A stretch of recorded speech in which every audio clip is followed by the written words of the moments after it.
Welcome back to the KRUSE Elite Podcast. What's up, Tony? Good morning from sunny Folly Beach. Nice. Yeah, I'm out here for the week, so I'm doing this one remote. Excellent. That's awesome. Yeah, man. It's good that you can do that. Sometimes it lines up.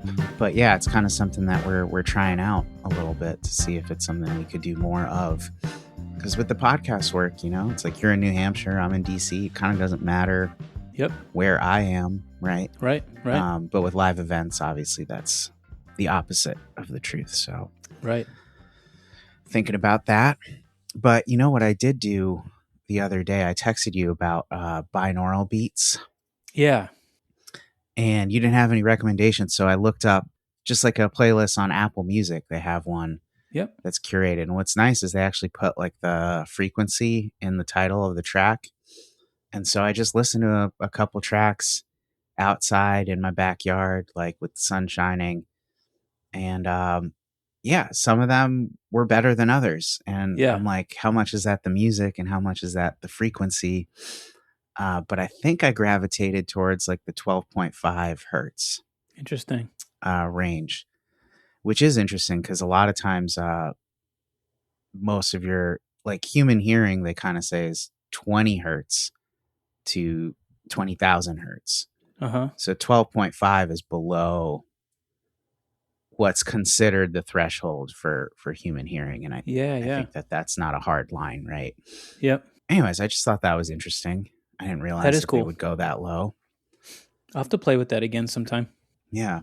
One thing about frequencies is a lot of times if you can't hear the fundamental is like the frequency they're talking about. It's like the main frequency of the note, but they tend to have all these harmonics. So like going up octaves and octaves, there's other frequencies that your brain hears from that fundamental 12.5 hertz tone. Right. So you might be hearing 25 hertz or 50 hertz or 100 hertz or going up. So even if the headphone can't reproduce 12.5 hertz, you would still hear something and your brain would fill in the gaps. And so you can actually hear a fundamental that isn't there. So just some audio nerdery to start the podcast. Yeah. Hey, you know what I bought? Just total change in subject. Oh, okay. I'm kind of excited about it. I got a what is it called? It's a belt squat device. Have you seen a belt squat where you set this thing up to your squat rack, and it's basically like a big arm on a hinge, and you can load it with weights, and then you have a belt. You put the belt on, but you put it around your waist, like your pelvis, basically, and then you attach the carabiner to the arm, and you squat, and you don't get like the spinal compression that sometimes people struggle with when you put a bar on your back. I gotta say, I'm pretty impressed by this thing. For such a simple device, I'm able to squat with this and do a lot of lower body work without any problems whatsoever, when previously the barbell just stopped feeling good to me. Yeah. My body just didn't like it. And same with my wife. And that's why I was like, I'm just going to go for it, because Alicia was having some issues. Just, it's like uncomfortable for her to back squat. And I have a history of back squats being okay one day and not okay the next. And I made the leap into this, and it's been really good. I've been able to load my lower body without any problems whatsoever. So I'm kind of excited about it. So I'm trying to visualize, where is the weight? The weight is on the lever arm that is attached to the squat rack. So it's a lever arm. Yeah. It's just a lever. Yeah. And different from like the ones you see, like the commercial grade ones are much bigger and much nicer. This is a really inexpensive way to have a belt squat device, but it's perfectly acceptable for what I want to do. You can't load it super, super heavy, but you can go heavy enough. And you're somewhat limited as to what exercises you can do, because it's a pretty fixed thing. But things like squats, split squats, reverse lunges, calf raises. You can even set it up and you can do RDLs and stuff if you put not necessarily using the belt, but you can actually put a handle on the chain that is dangling between what would be the belt and the lever. Mm-hmm. And so then you can hold the handle or something and turn it into an RDL, which is nice because you can kind of sit back into the RDL more. And for me, it's actually been really good because it takes unwanted stress off my hamstrings and puts more of the stress on my glutes. Hmm. And my hamstrings have a tendency to not like the overstretch type of sensation that can come from RDL type work if the range of Mm-hmm. motion isn't like if the angle is not quite ideal for my body, and this allows me to do it perfectly, no problem. So yeah, kind of cool. That's very cool. Yeah. Yeah, I think a lot of people know the feeling you're talking about where it's like you start kind of dreading your squats and like Yeah. I don't know, is it the spinal compression or is it just the threat that you feel because this Yeah. weight is pushing down on your entire body? Like Mm-hmm. what do you have Mm-hmm. any ideas about why maybe you and Alicia are wanting to avoid loading the Well, I mean, a at this back point, squat? yeah, I mean, at this point, given what we've been through with the additional stress from all the mold exposure stuff and all of that, like it's a threat bucket kind of thing, right? Mm-hmm. When your nervous system is dealing with that kind of threat, lots of things that worked before for you stop working. So I think a lot of it is that, for sure. And we're both making a lot of progress. I'm making a ton of progress right now, and my body's feeling really good and really mobile, and so that's great. And so it's nice to find a tool that's working for the body. But Yeah. I'm not a fan of back squatting at all, really. Some body types, no problem, sure, do it, Mm-hmm. get, you'll be okay. But for the majority of people, back squatting at some point, your body sort of rejects it, Mm-hmm. and yeah, spinal compression.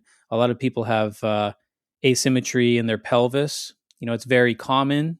Most people have some level of asymmetry in their pelvis. If you have a pretty significant pelvic torsion and then you're doing bilateral strength training, the deeper you go into a squat, the more that torsion can start to, kind of mess things up in terms of what might be optimal load sharing for the rest of the body. And that can lead to different issues in the, you know, pelvis and spine. And so, yeah, I mean, there's a lot of possibilities there, but it's just one of those things where I don't feel like I need to have a bar across my back. It doesn't necessarily have any specificity to my life.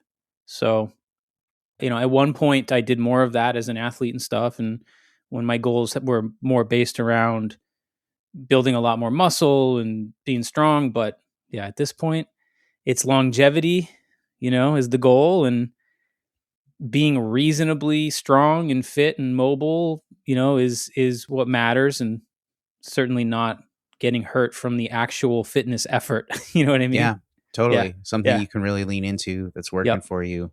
Yep. It's probably going to be better for you than something that you're going to constantly hit roadblocks, right? Right. Right.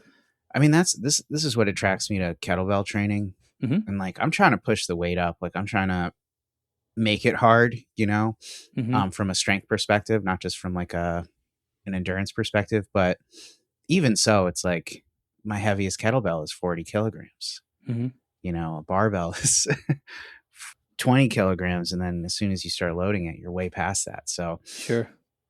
but yeah, I think like finding training that you can do consistently that feels good when you're done and the next day Exactly. is pretty underrated. Yes. Very cool. Very cool. Well, we've got a fun episode lined up today. And I guess kettlebells is a good segue because I brought this concept up to you because it's something that I heard in the kettlebell community. And I Mm-hmm. think it's a term that Pavel Tsatsouline coined, but I'm not 100% sure on that. So don't quote me. But basically it's this idea called the what the hell effect. Mm-hmm. And what they were getting at is kind of like this idea. It's like, okay, I'm training with this implement with these kettlebells, and maybe I'm doing a really minimalist program like Simple and Sinister, where the only things you're doing are swings and Turkish get-ups. And that's not entirely true because there's a whole warm-up protocol with goblet squats and halos. But those are the main movements that you're Sure. progressing, right? Sure. And so people do this for 6 months or a year or whatever, and they're moving up in the weight. And then they go to do a deadlift for fun with friends or something. And all of a sudden their max deadlift shoots up by 50 pounds. Or they, were always kind of the weakling in their friend group, and like they're helping a friend move, and suddenly they're like picking up the couch and the other guy's like struggling, and it's like, what the hell? Like, when did this Yeah. happen? I'm only swinging these lighter weights relative to like a barbell or like other things, and yet I'm experiencing these kind of like unexpected or like outsized Yeah. results. And so, when we talk about applied neurology, I feel like you've talked about a bunch of times where you have been working with someone and you have been, trying to solve a problem. Maybe they have a back problem or a balance problem or something. And in doing so, and in using applied neurology and your training practices, all of a sudden something else in their life gets better. Sure. Something like, what the hell moment, right? So I thought that would be a cool way to just kind of talk about some of these interesting and unexpected benefits that come from applied neurology training, and maybe tell some stories. Yeah. Yeah. It's a clever idea. I like it. I almost feel like with applied neuro, it's almost like all the results are what the hell. Surprising, right? Yeah. Yeah. It's like still, after all these years, a lot of times when you see these results, yeah, it's like, how the heck did that happen? What actually went down, in the moment? But then also, yeah, sometimes these are things that are sort of presented to us later, in our life, where results are transferring over in some way. Mm-hmm. And it's like, wow, how am I experiencing that from just these seemingly simple exercises? Mm-hmm. I'm thinking of one immediately that I wasn't even, it's just coming to me now. I didn't prepare it, but recently in our community, one of our students who's taking our foundations course, which, man, has flown by. We've got 2 more live calls before that course comes to an end. The live calls anyway. It's never really over. Our students have a tendency to hang out. We encourage it to continue their education, and so we're always talking about the material and stuff, but the live portion will be coming to an end soon. And one of our students who's been really engaged in the course has done a really nice job at applying a lot of the material to themselves. And recently she had posted just an exciting thing in the community where she said that if I understand correctly, because I don't know the lingo, but it sounded like she is a like scuba diver. So she was either describing scuba diving or like free diving. I'm not totally sure because I don't understand the lingo she was using. But what she went on to explain is that previously she had to really limit the amount of diving that she could do because of back pain. And I think she said maybe shoulder and hip pain too. And she was only able to dive like once a week, and she was limited to what she could do because of all the equipment that she has to lug around with her. Sounded like it's Oh, pretty okay. heavy gear. Sure. Yeah. Yeah. Yeah. And so what she was going on to explain in the community is that before getting started with the material, she was diving once a week and wasn't having success lugging around the community. And now she's diving, I think it was up to 8 sessions in a week with the equipment, and she's pain free. And it's like, wow, like when the results creep into your life where you Yeah. least expect them, that is definitely a what the hell kind of result, right? It's especially a what the hell kind of result because she went on to describe what she attributes it to. Mm-hmm. And it sounds like her main focus was vision training. So she What the had, hell? yeah, exactly. She had been practicing smooth pursuits, which is tracking a visual target.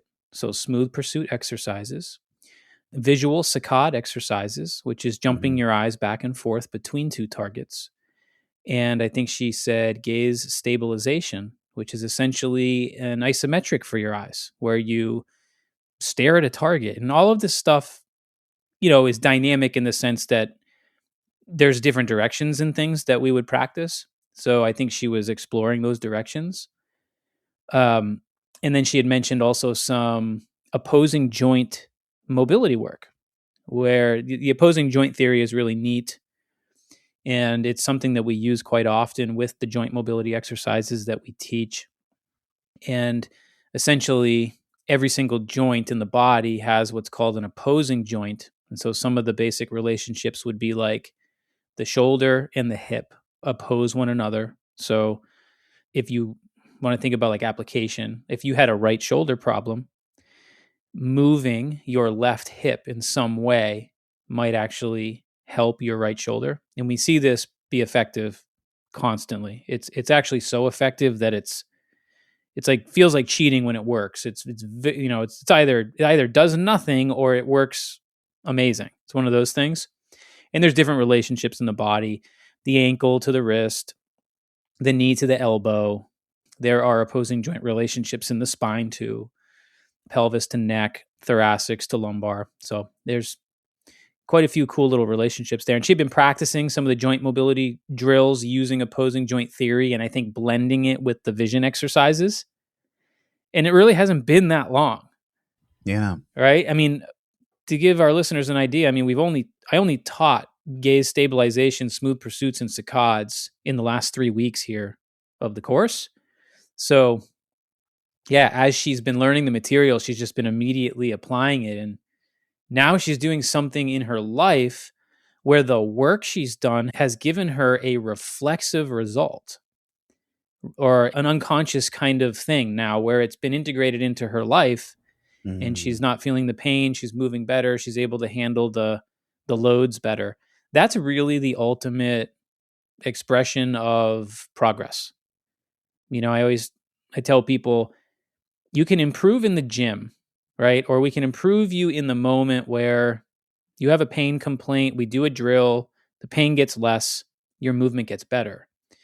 That's all great, and it's giving you clues that you need to keep going in that direction. But it generally takes consistent work to teach your brain how to own the result. Like any skill, the more repetition you do, eventually it starts to become more automatic, if you will. And that's when something amazing has happened. That's kind of that idea of plasticity, where you've practiced with enough repetition, intensity, and frequency, and now it's become, the result has become you, and that's the best. So I was very pleased to hear that. I thought it was a cool one. Yeah. I mean, to go from once a week to 6 to 8 times a week, and to go from having back and hip pain and to having no pain lugging that gear around. And it's not like she just all of a sudden got a lot stronger. Yeah.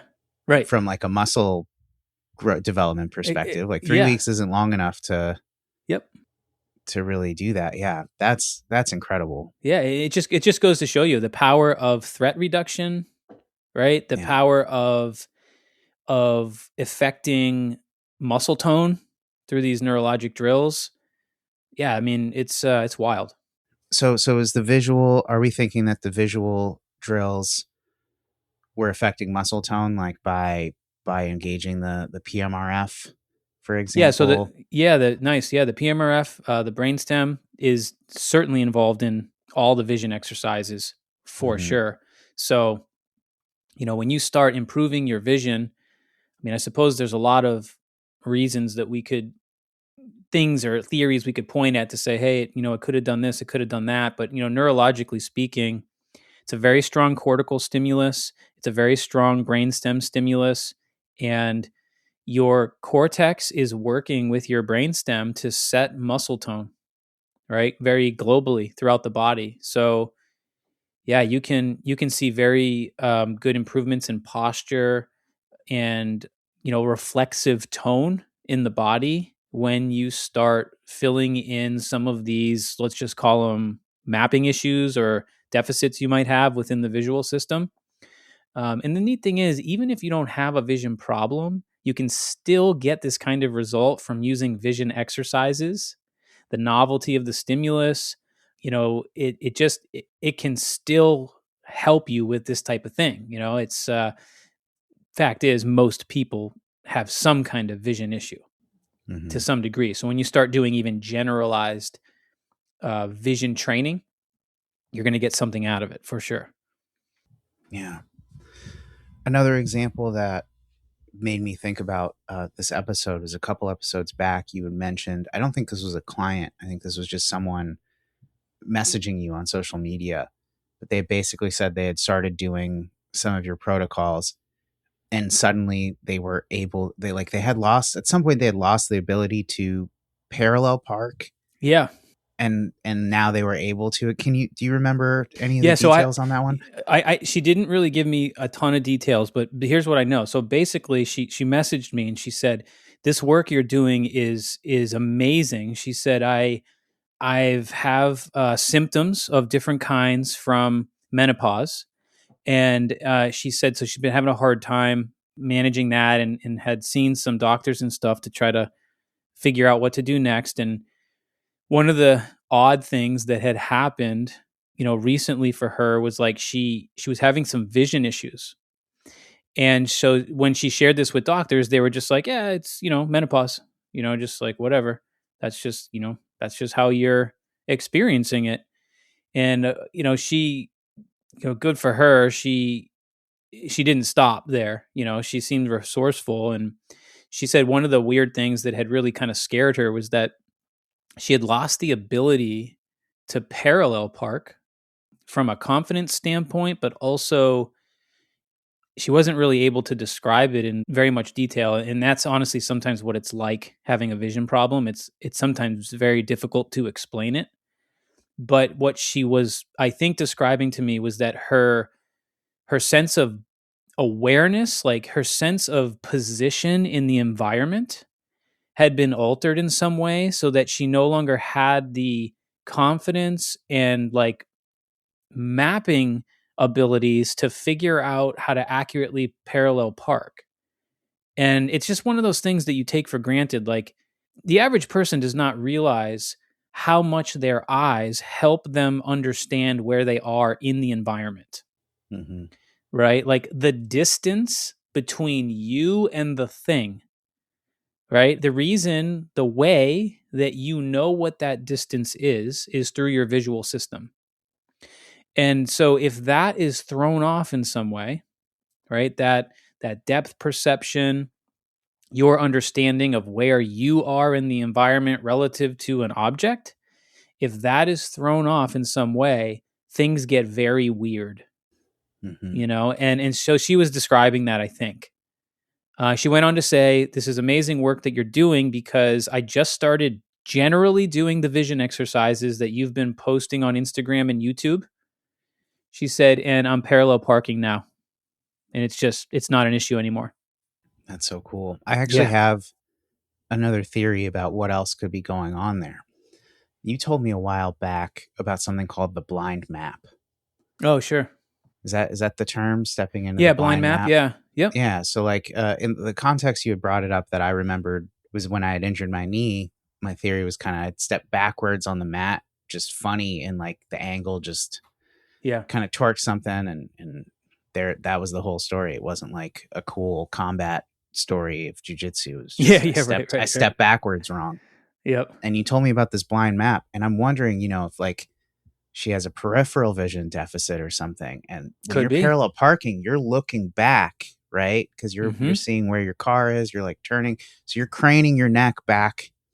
I guess usually to the over your right shoulder. Mm-hmm. And so I wonder if there's like a blind map thing where it's like she felt really uncomfortable with that because she wasn't really seeing everything she should be seeing in that Totally. peripheral That is a looking very behind her shoulder valid. thing. Yeah, that's a very valid theory. I mean, the peripheral awareness is huge. Like that's another thing we take for granted. I Mm, mean, and nobody really understands this one. Okay, this is very interesting. But peripheral vision. I mean, when we dive into it, it's almost like its own system.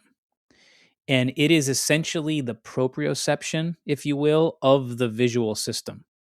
It's like the foundation. Mm-hmm. And so when you lose peripheral awareness, you're losing a massive chunk of sensory input. Massive. And a lot of times we map our movement using peripheral awareness. Even if you're not when you're not looking directly at something, you can still pick up on it, and you are using that input, that information, to do whatever else you're focused on. Mm-hmm. And that idea of the blind map is more to me more about what happens to proprioception Mm-hmm. when we cannot see the body part moving, Mm-hmm. right? Because a lot of times our movement is mapped. The quality of our movement is mapped by the visual system. So when you're, for example, doing a movement in front of your body, even if you're not looking directly at your hands, you are still aware of what your hands are doing using your peripheral vision. As soon as your limbs go behind you, like what you were describing with stepping backwards on the jiu-jitsu mat, Mm-hmm. generally what we see is that there is a decrease in proprioception, a blind map, a map that has not been as developed, and someone who relies more on their visual system to move well, which is honestly most people. Mm-hmm. And not everybody is practicing movements where their limbs are behind them, Mm-hmm. right? So basically, if you think about the body, anytime you go into a range of motion that's behind you with your arms or your legs or even back bending, you can take your whole spine and head into this blind map, right? People lose their ability to understand where they are in space as well as if they could map their movement still using their visual system. So back to your point, yeah, if there was a peripheral vision issue, that could absolutely alter the way that somebody is moving in their environment, right? Because there's Yeah. just a huge chunk of input missing. Yeah. That makes a lot of sense that the blind map is where the visual system is no longer adding input. Right. It's just you're fully relying on your proprioceptive.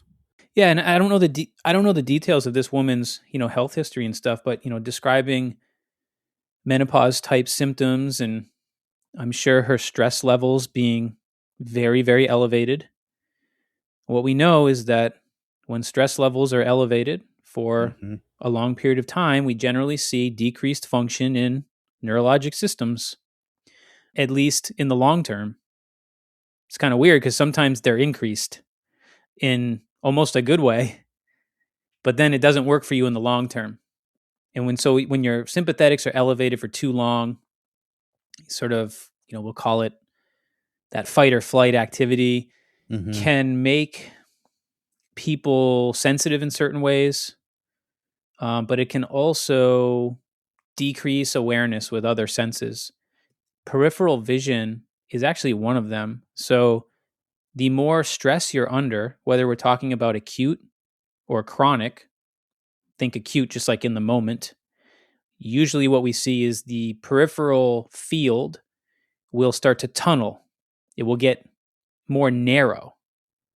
So, to the point where you can actually test this, if you are just in a really stressed situation, whether it is,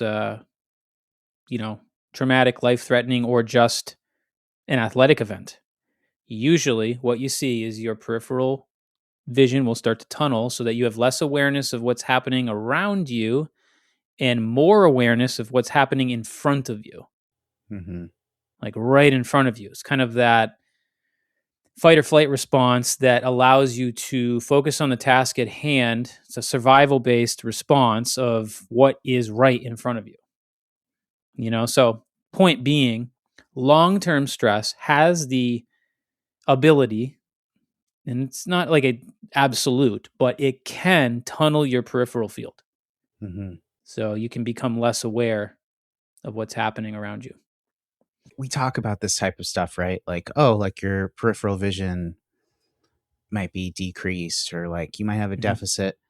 But we sometimes, and maybe this is something we should think about it, sometimes we don't talk about what the real world effect of that is. It's like we talk about the threat or like Yeah. that we found that they had this deficit of some kind, but it's also like what's happening in their life that they can't do as well anymore, or that they can't do at all anymore. And Right. and you know, I think that this story in particular just kind of drives that home. It's like I would have never thought my ability to parallel park would be compromised by something like that, you I know? know. I know. Well, that's the thing. Like a lot those types of things that we're doing in our life, we take it all for granted until there's a problem. You Yeah. know, it's like very relatable to when you talk about balance. Like I've been telling people for years and years and years of all ages, Mm. you should train your balance.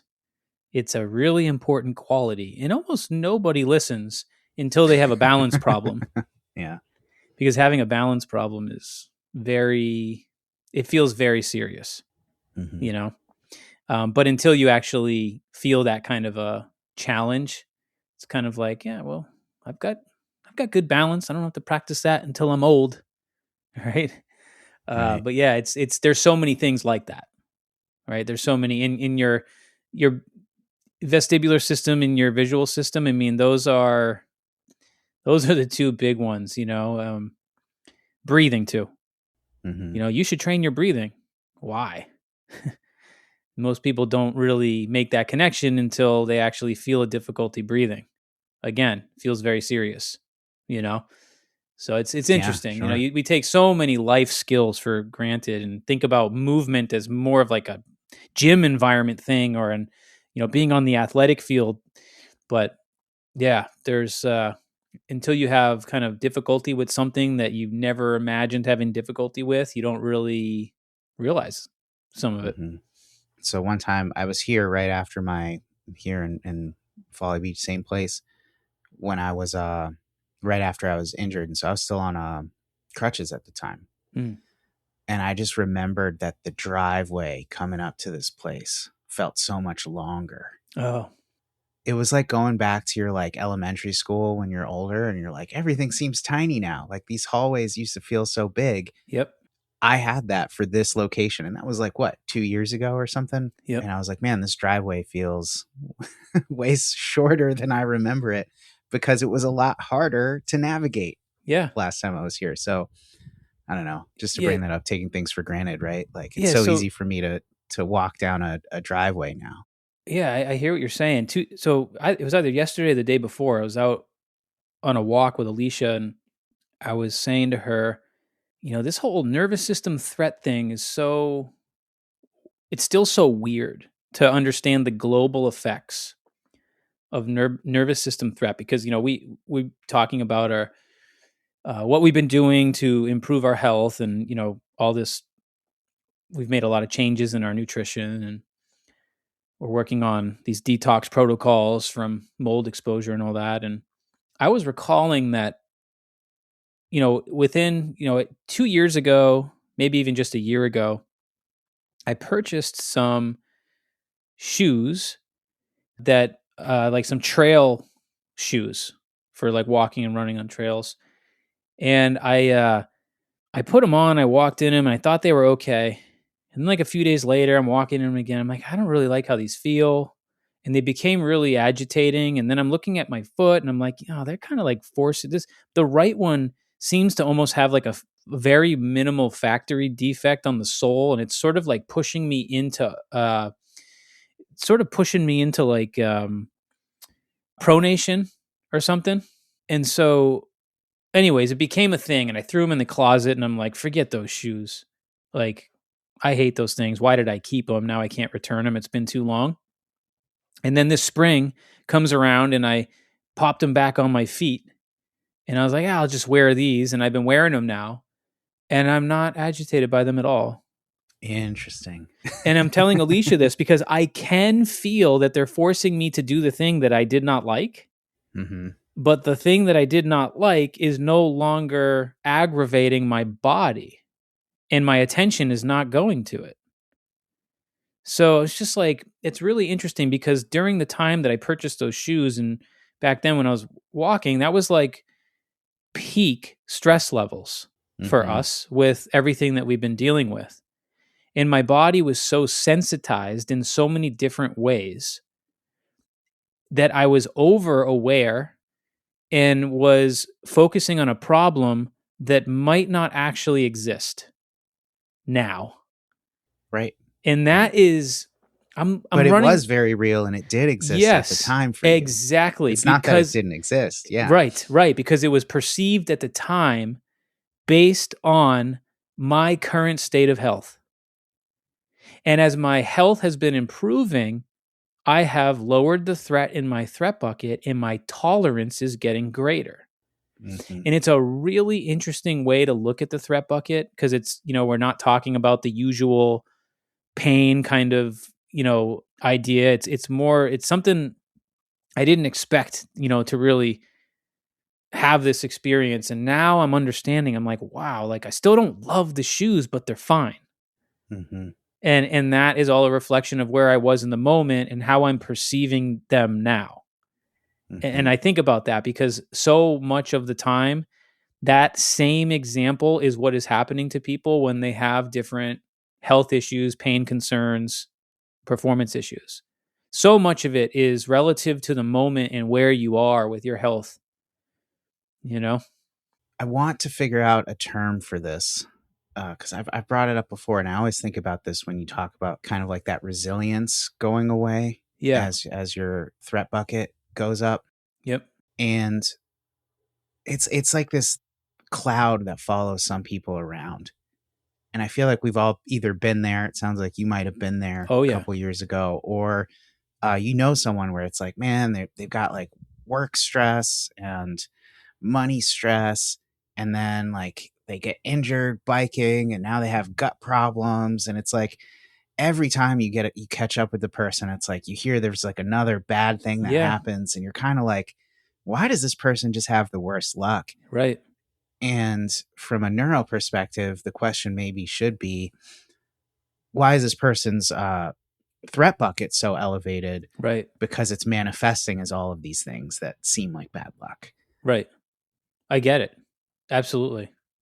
I think about that kind of thing a lot, especially working with clients, right? Because as a coach, you're trying to find ways to help them reduce threat and improve their performance, but there's also so much we have no control over when you're Mm-hmm. trying to help another individual, and you have to hope that one result leads them to the next result, Right. right? And kind of this flow of motivation happens and awareness where they're becoming aware of these changes, and that it becomes one thing becomes a catalyst to another thing, and then this person is now on a journey to improving all parts of them, right? Not just, hey, I'm working on my knee pain. Because when you take it to that level and you start thinking about it more holistically beyond just the exercises, what are you doing to feel better during your day?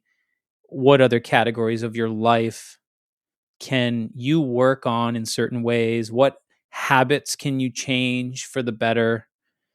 That is really when that snowball effect happens and you see a person becoming healthier over time. A lot of it is shifting. The person is shifting things in their behavior, Right. Where it's like, you could have a bad, you get into an accident or something, and that can shift everything in the opposite direction. Yeah. Now you can't go to work. So you're stressed about money. Yep. Now you're worried about that you'll never be the same again. And the stress, now all of a sudden that cascade effect is going in the wrong direction. I mean, the deeper you go into this conversation, it's like the easy part is the exercises. Yeah. Like the easy part is okay, what do we have to do physically? Mm. That's the easy. It's not always easy to get people to do the work, but generally speaking, like that is the easy part. Like, all right, let me assess your performance. Let me assess your nervous system. Okay, here's an exercise that has helped you improve in the moment. Gosh, that's the easy part, right? And you take that and Yeah, you got to let that be a catalyst to the next thing. I'm on that journey right now. It's like getting myself out of pain. Back the last summer was really tough. really tough. I told the story on one of our not so pretty actually fairly recently. I think I told the story back in January and on an episode about having all that what I was describing as like sciatic pain and starting this journey of supplementation and detox protocols. It just started with that. It started with supplements, detox protocols, and some results kind of leading me to the next thing. And then I found neuro drills that were helping me again. And then that led me to the next thing. And, this was back in January when I was really starting to make some progress, but still there was a lot of challenges. And now here we are. And all of that has taken me on this journey where now I'm making big changes in my nutrition that previously I wasn't ready for.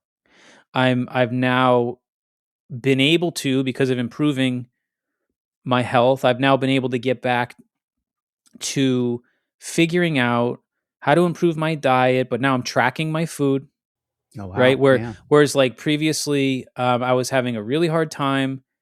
I was having a lot of negative blood sugar responses, and I tried to lose some weight to get back to my ideal body weight, but I ran into roadblocks because my blood sugar just was out of whack, and it was not allowing me to be in a calorie deficit. Anyways, the point I'm making is I'm now tracking my food. I've figured out what has worked for me. I've done a ton of repair on my blood sugar, and I've got my protein dialed. I've got my fiber dialed. I've got these things dialed, and I'm tracking it. And it's just like one thing keeps leading to the next, and now I'm losing body fat for the first time in several years, and I'm on my way to getting back to my ideal weight successfully and sustainably.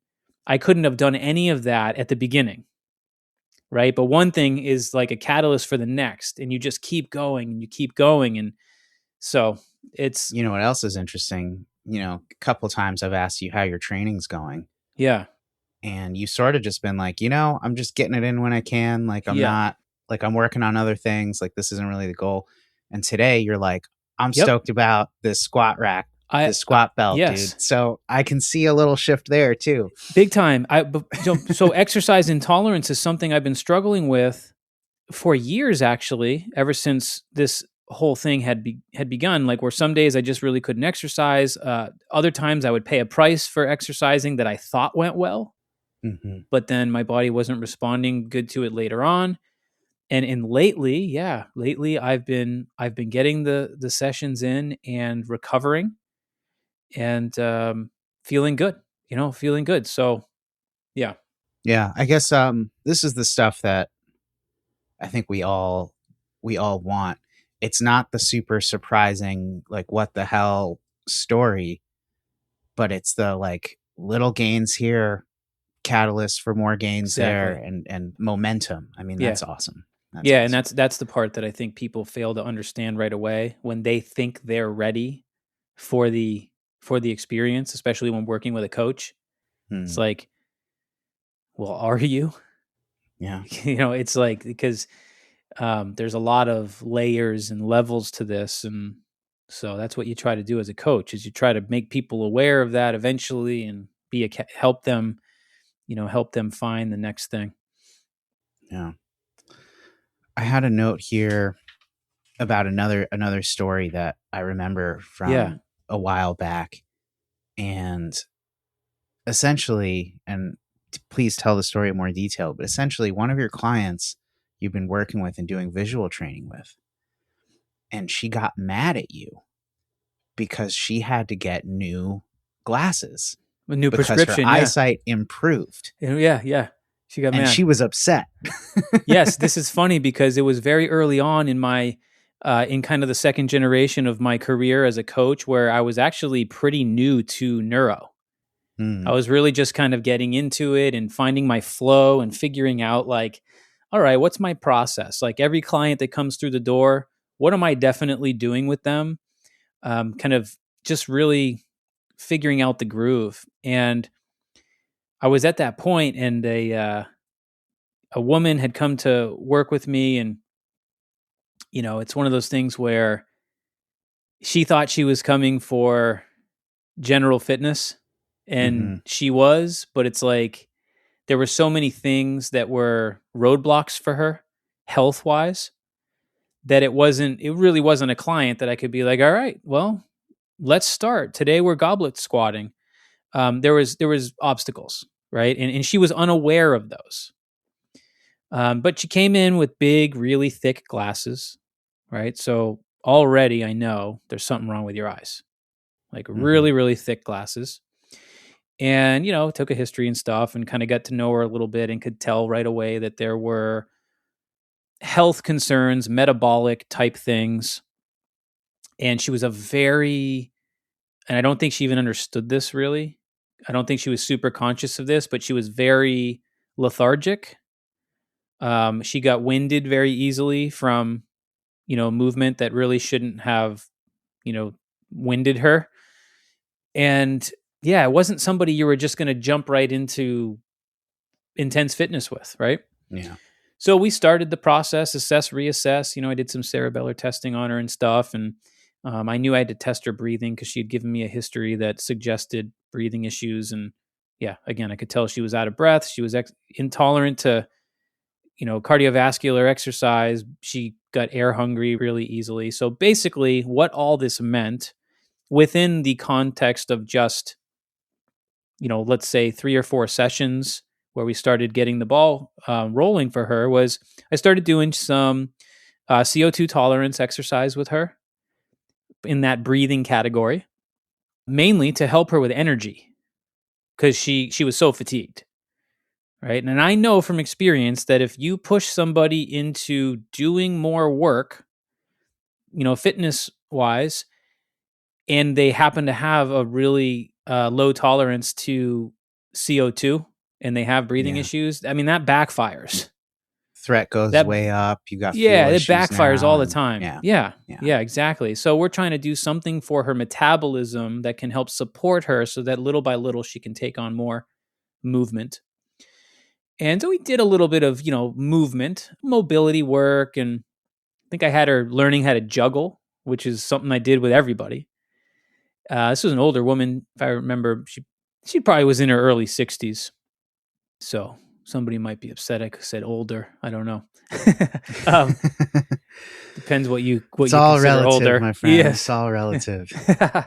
So, and I taught her how to juggle, and we started with these scarves. Right, I've got these synthetic scarves you throw up in the air, and they open like a parachute and drift down nice and slowly. And it's a very novel stimulus for somebody that hasn't done any hand-eye coordination in a long time, and you can be successful with it right away.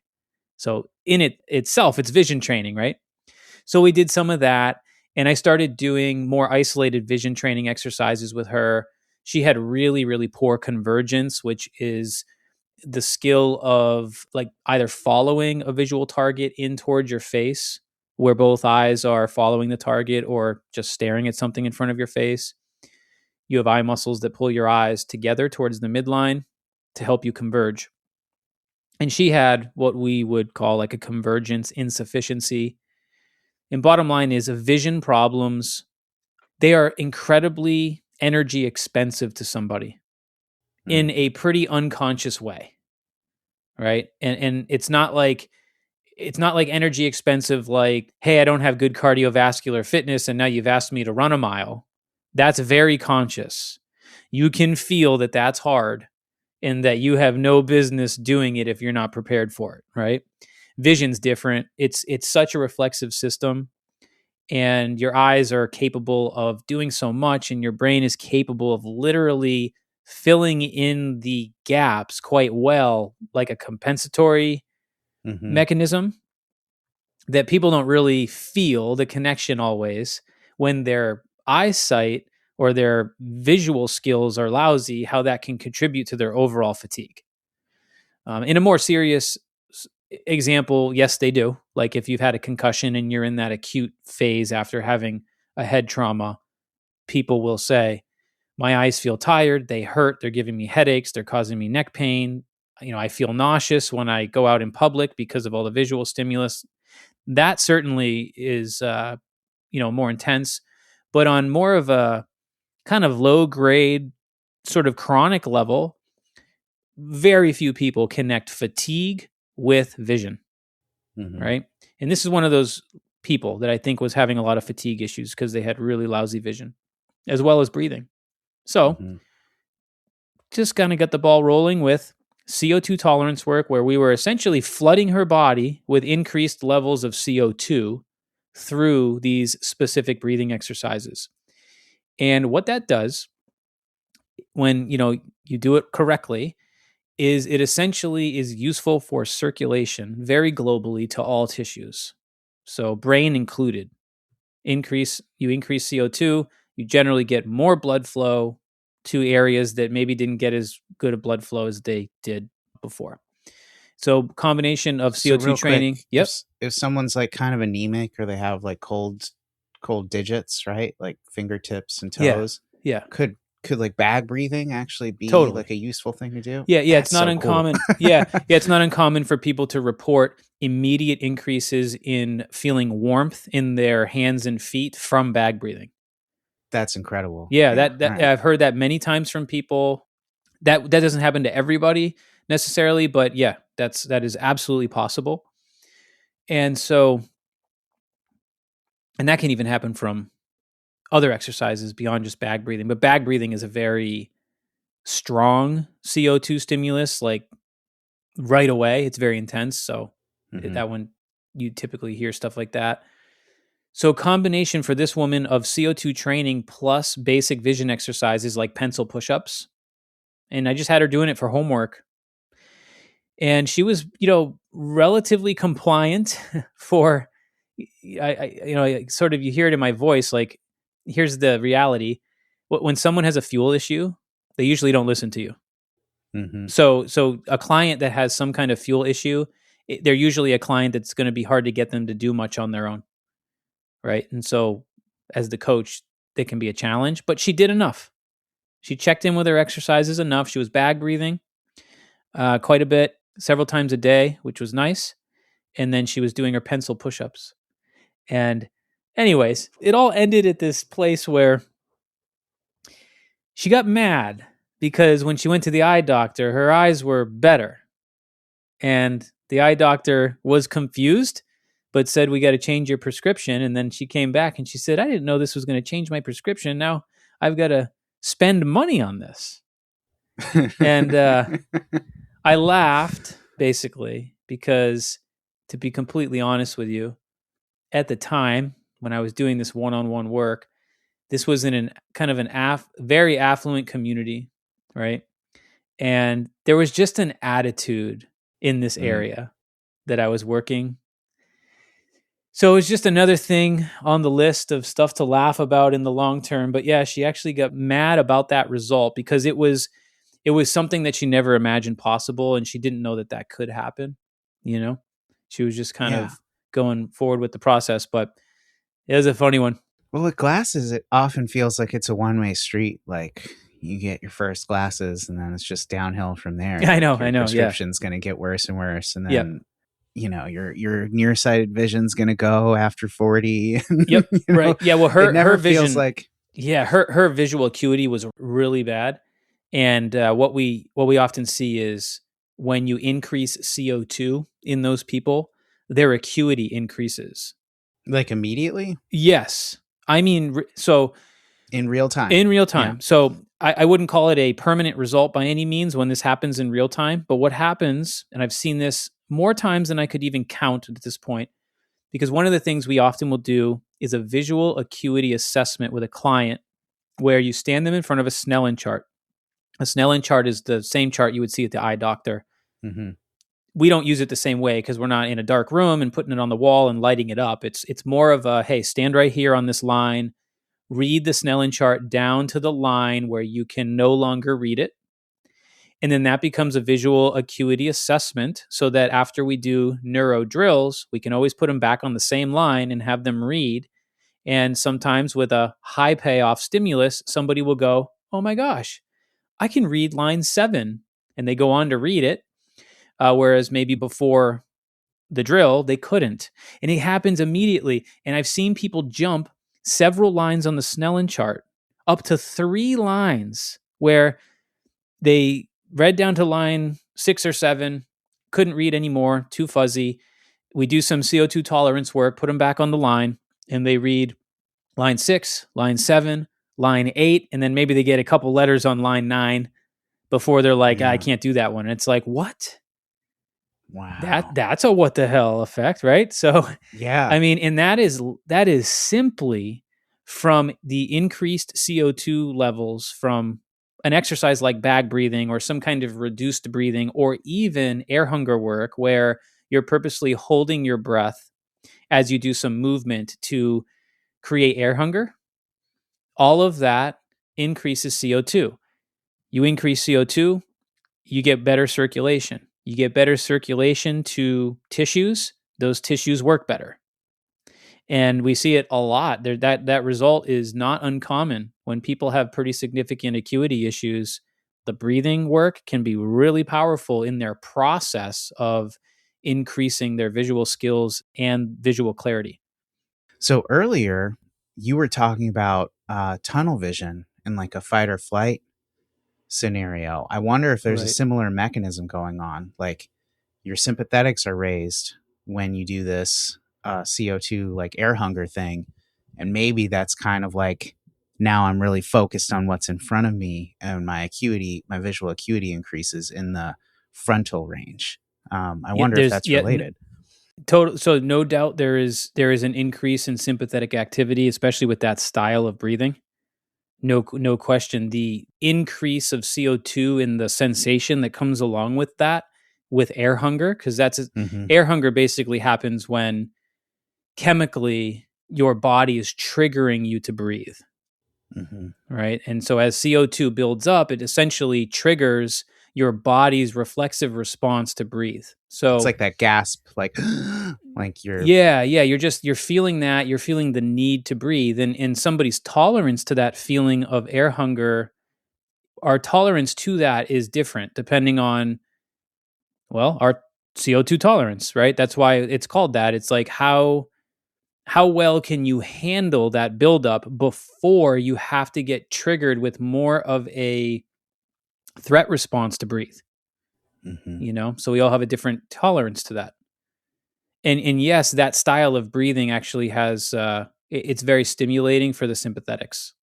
Mm-hmm. So so that, yeah, that actually also would be a part of the response if we're talking about increasing visual acuity. And a large part of that's going to come from the circulation part, but also the neural activation part as well. Right. Because I imagine it's a two-way street. If your sympathetics go up, I imagine your circulation goes up. Your heart starts beating faster, right? Yeah, That maybe there's a relation there too as well. totally. And that's the thing, like, people, that whole increasing sympathetics thing, people have a tendency to think that's a bad thing, Mm-hmm. but almost every technique that we use to help somebody feel better in the moment has some level of increase on their sympathetic activity, because that's how you affect autonomics, right? And usually the best results come from changes in autonomic tone. Mm-hmm. So I think there's one more that I had flagged, and Yeah. I'm not sure if that's the one you want to spend time on or not. Which one was that? So basically, someone's height Oh changed yeah. after you I had have that worked on my with list. them. Yep. Yeah, let's talk about it. Yeah. So this was a joint client that Alicia and I basically split time with. So his name is Corey. Great guy. And a lot of complications for him health wise from when he was a baby, and he ended up being the recipient of a double lung transplant. Oof. Has very very intense history, and in our work with him, he had a lot of posture issues and challenges, and we had picked up on a lot of the deficits that he had with his vestibular system. And so we started doing a lot of integrated types of vestibular exercises with him, things like infinity walks, right? Where you're looking at a visual target on the wall and you're walking a figure eight pattern around these targets. And there's different variations of the infinity walk. And it's a very good vestibular stimulus. And you can make it more or less challenging depending on how fast you're moving, what direction you're going. It can be done forwards and backwards and with skipping. And there's so many things you can do. It's a great kind of platform for so many other drill ideas. And we did a ton of infinity walks with him and progressed those to even some running and stuff. We actually taught him how to run. He did not know how to run. He had never run in his life, and he had never caught a ball in his life. We taught him how to catch a ball, all skill, hand-eye coordination type things we were doing, lots of vision training, lots of vestibular training. Was this And because he had lung issues and so he just never did like any athletic yes, activity? Okay. that he just had a lot of health issues. He did not get exposure to the types of movement that most people do. I think he skipped different milestones as a baby with crawling and the way he was moving, and much of that was due to his intense medical history. He actually had a feeding tube. He had never eaten food, and Oh, literally, wow. chewed his food and swallowed his food. So he didn't even know how to control food in his mouth, chew it, swallow. So there was lots of very large deficits that he had because of lack of exposure to all the things we kind of take for granted, and that has consequences, in your function. Yeah. So the vestibular system we kind of figured out was a way for us to really help him with these things, and we did a ton of vestibular work, a lot of the infinity work, a lot of the VORs, and interestingly enough, a lot of like modified sprint mechanic drills, like running form type drills. We just had to modify them for him to really train his gait, right? Train his reflexes to work in that contralateral reciprocated fashion for locomotion, because he did not walk well. He had some very serious balance problems. And when you have balance problems, you don't walk well. Your body is on high alert all the time. There's a lot of tension in your body. It's more about balancing, and the compensations your body creates are, tension based ones. They're your brain's trying to help stabilize you, right? If locomotion is a threat, because falling is really the most serious physical threat that we have as humans, next to not being able to breathe, right? And well, he had that threat too because of his history with, his lungs. So, anyways, lots of work. This was not a hey, this happened in 2 weeks. This was several years of consistent vestibular training. And the neat part about this story is his height increased by 1.5 inches during the time that we were doing this vestibular work because of the changes in posture that were happening, which Yeah. is so cool. He was Yeah. standing up taller. His spinal position was changing. It was really neat to see. And that was some of the feedback that he brought back to us after having had like one of his checkups and stuff. We also did a lot of breathing work with him. We did a lot of resisted breathing work. So we had him purchase a resisted breathing device that he could blow into, not only in the training session, but also as homework, where you can set the dial to a certain resistance and practice forcefully exhaling or forcefully inhaling to train Interesting. your respiratory muscles to do their job better. And so we did a lot Is of this that different work from with him. like the climate training where like some people, or not climate, altitude training? Is this Altitude, different from like yes. altitude training devices? No, not really. So Okay. altitude training devices are really similar. There's different ones. There's mouth breathing altitude devices. There's also now masks that go over both your mouth and your nose, so that it's not only mouth. You can actually do nasal breathing, which is pretty cool. The thing is, like, a lot of people kind of poo-poo this idea of these resisted breathing devices, because when they first came out onto the market, there was a lot of marketing claims about what it could do for you as far as altitude training went. And people didn't really understand breathing that well at the time. And so a lot of people just said, that's bogus. Well, we're coming full circle back now to understand more of the science and this CO2 tolerance work, and also now how those devices can actually transfer over to helping people, even with how they breathe at altitude. But it's very specific work, I think. And we were using similar tools mainly for the resistance element, so that this client could do strength training with his respiratory muscles. So mapping the respiratory muscles, getting more body aware of all the midline structures involved in breathing was a very important thing for him. And definitely breathing definitely plays a large role in posture. So this combination of breathing work with vestibular work was really good for him. And yeah, we had that. He came back and said, "You're not going to believe it, but I was, my height was measured, and I was an inch and a half taller from the work that we're doing." So that was really cool. It was a good what the hell moment. What guy wouldn't want to clock 1.5 inches taller? Yeah. That's awesome. Yeah. It's cool. Something that comes to mind that I think is easy to overlook is that this stuff is useful for the sedentary individual, your client with glasses.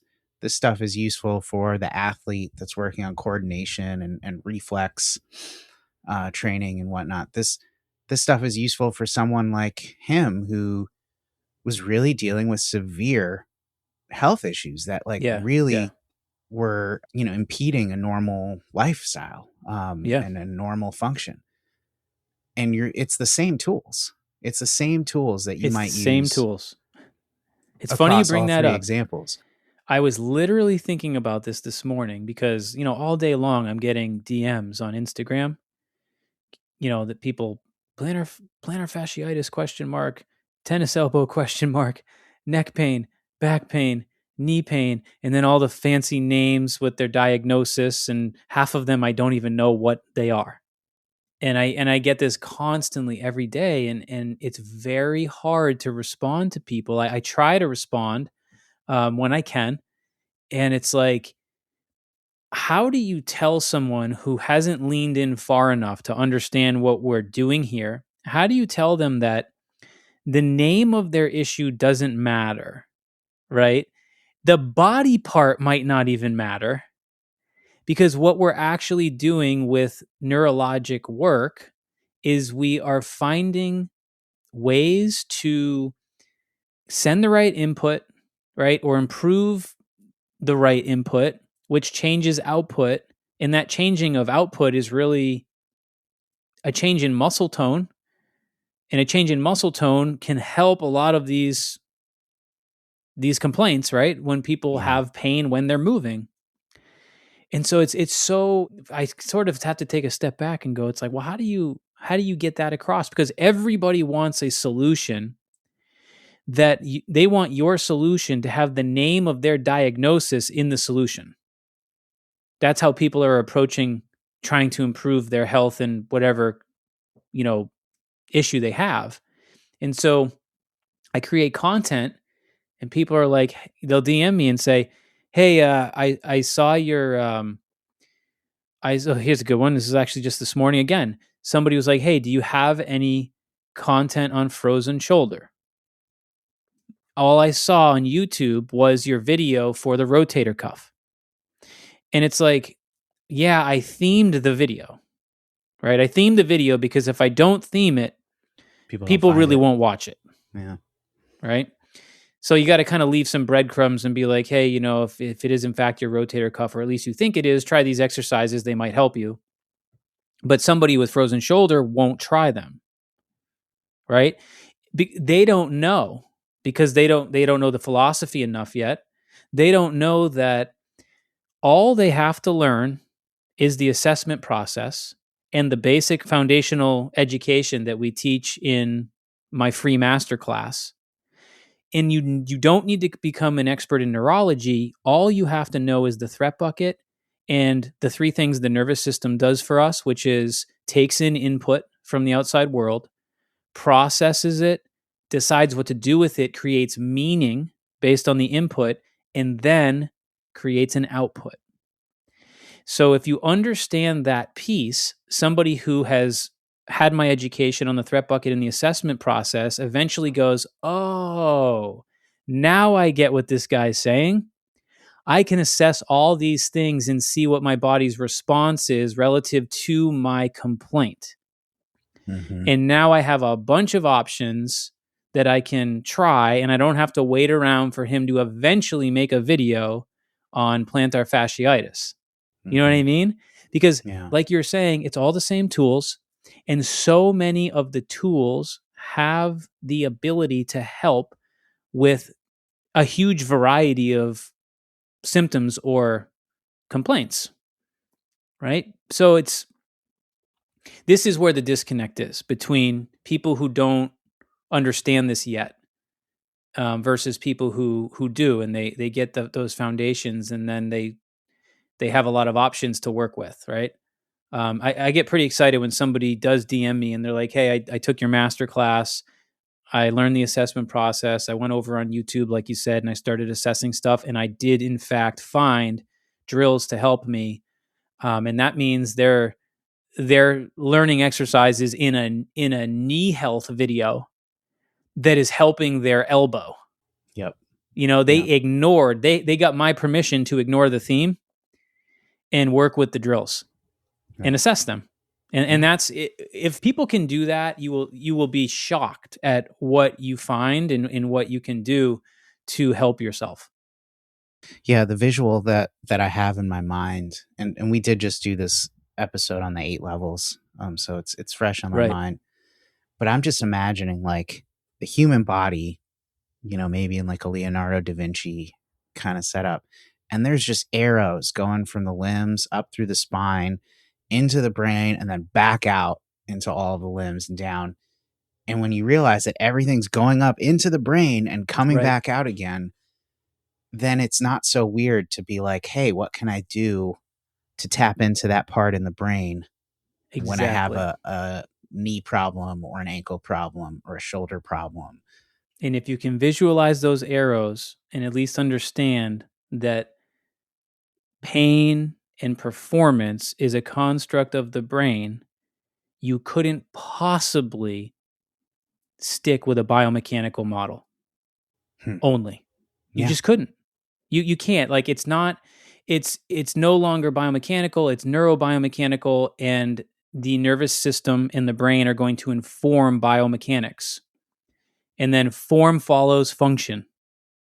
So if you want to train mechanics, you have to go to the control centers as well. And that's the piece that matters for long-term change. It's, are you also using the inputs to improve the function of all of these control mechanisms for movement?